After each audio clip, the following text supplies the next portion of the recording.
Good Friday, everyone. Our Upper Cumberland Federal Credit Union headlines. Pleasant weather continues through Sunday, especially through Saturday. We'll talk more about that in just a moment. Rain and storms return in earnest, it looks like, for Labor Day, and then an unsettled pattern hangs with us through next week. Premier Generators brings us our level of concern, and we're level 0 again for our Friday. No weather worries across the Cumberland Plateau for today. As you can see from our Clearview Closet and Blind 5-day forecast today, partly cloudy, highs in the low 80s. Tomorrow, partly cloudy, highs in the low 80s. Just an isolated chance for a shower on Saturday. Most, if not all of us, will stay dry. Sunday, that chance becomes a little bit better, like up to 20%. Nothing to cancel an outdoor plan over, but just something to kind of keep in the back of your mind, especially if you have outdoor Labor Day weekend plans. Maybe you're headed to the lake, you're going to be doing some cooking out, doing anything outdoors. Highs in the upper 70s. It couldn't be more picture perfect, but you do have that 20% chance kind of hanging over your head. But I would still choose Sunday over Monday. I think Monday and Tuesday we see scattered showers and thunderstorms all across the Cumberland Plateau. 70% chances each of those days. Highs in the upper 70s on Monday, mid 70s on Tuesday. So definitely, if you're going to do outdoor plans for the weekend, Saturday's the best. Sunday, pretty darn good. Monday, I don't even know if I would really try it. But if you can't avoid Monday outdoor plans, just know that you're going to have to keep an eye on the radar and that you need to have an indoor backup plan.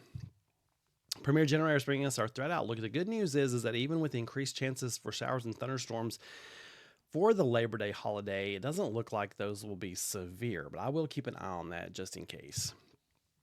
Weichert Realtors bringing us our extended threats and just watching a flash flood risk with any of the stronger storms Monday, Tuesday, or Wednesday. And then after that, things look to quieten up again. Bramble Travel bringing us our On This Day, and it's loaded, folks. On this day in 1883, I thought this was so cool.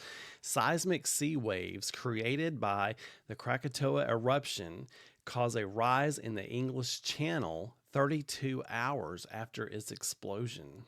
That's insane. The Krakatoa explosion was a long way from Great Britain. But anyway, 1986, Crossville's 44 degrees.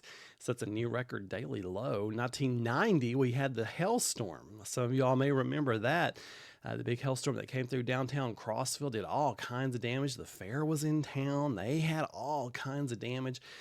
Pine needles that were stripped of pine trees down toward Monterey never recovered and died.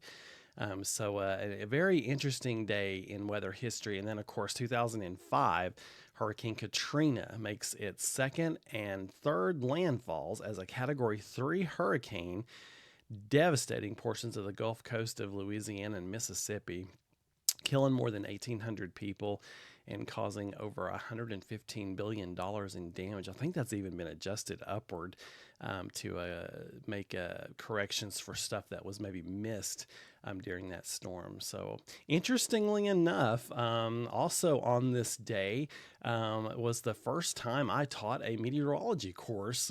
I was at Western Kentucky University as a grad student, and part of my assistantship was teaching. And today was my first class in 2005 on the landfall of Hurricane Katrina. So yeah, we had a lot to talk about on that first day. You folks have a wonderful Friday and keep looking up. For even more weather information, just go to meteorologistsmart.com.